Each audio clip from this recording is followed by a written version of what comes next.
It's the same system all across. You raised up as a child, and you think about it logically. You raised up as a child, guess what they're going to do to you? They're going to tell you what's wrong with you. They're going to tell you what you need to do. They're going to push you to make you make straight A's in school. They're going to find things that you're not doing right, and they think they're going to help you to do it right. Your mom and your dad and your brother and your sister had emotional issues. And then guess what they're going to do? They're going to help give it to who? Voila. They dump it on you. And then you, the innocent little kid you are, you basically, who you are today is based on what your culture, your family, your world has impressed upon you and what your brain chooses to take from that. And then you built this value called me. So, you ever heard the commercial, clean up on aisle 3? The truth is clean up on aisle me. You got to work on you. So you're not broken. There's nothing wrong with you.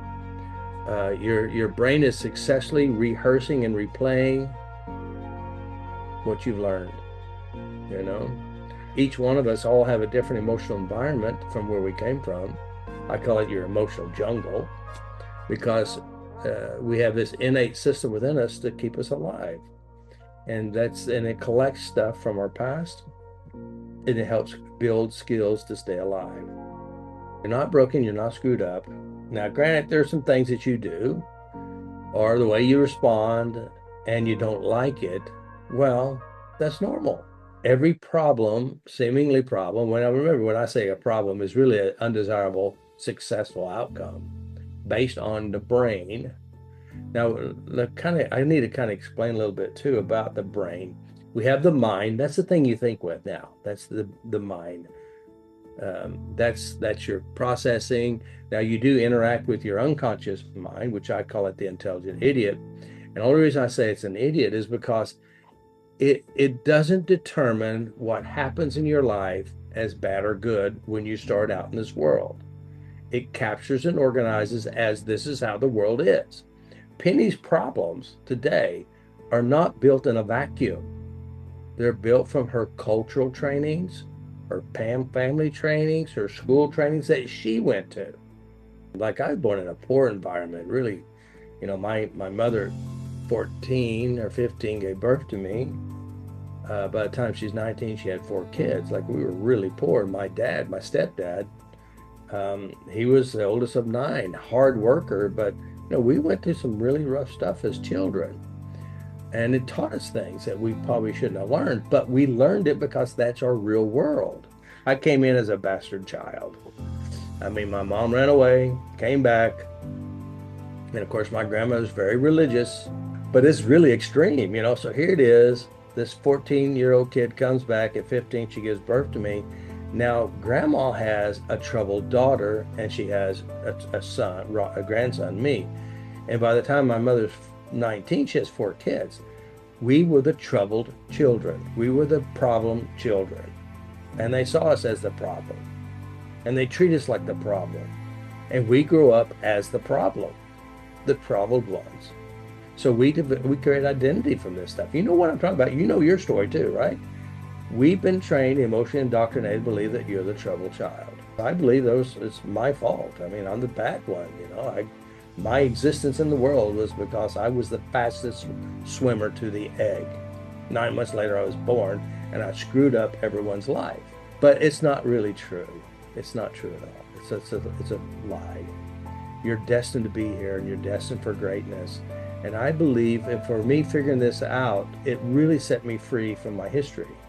It really set me free from what people told me. And it really set me free from what I hold inside me. And by addressing these memories, it helps me in a big way. So the key is who you really are at the bottom, at the very beginning of life, the beginning of everything. I call it the survival spark. That's that survival system. You can call it the divine spark. You can call it a piece of God. It's that very beginning. And basically, who you are is a dynamic force that's always creating and always manifesting. Always creating, always manifesting. That's who you are. You're designed for survival and designed to stay alive. Now, what happens when you're born, they're going to put things over the filters on top of it. So they're going to put a filter on that it's your fault. You ruined my life. And then you put another filter. Your husband may say that, and then this divine peace will project and create your identity and value. Right? So the key is removing these lies, these stories, these attitudes, these images, these memories, and adjust them to where this piece of you, it will change you to where you're an amazing person. You conquered a lot. You overcame a lot. You can create and manifest anything. If you think about it, you've created some pretty amazing, shitty things in your life, right? And so what we're going to do is we just go back, and with the system, we'll help you clean up whatever it is that gave you a bad look about yourself. You know, and even just changing how you see yourself as a nice person, you go there, because it's violating everything you've experienced your whole life. I believe truly that you're meant for greatness, and you have greatly manifested and created what you currently have, and you can have better. That you're designed for greatness, and your personality will change. You'll change from a doormat to a person who has self-esteem and high value. If you can maneuver your emotions, you can maneuver around in your world and take no negative souvenirs, you win. And that's really what we're talking about, learning how to be the master of our own world.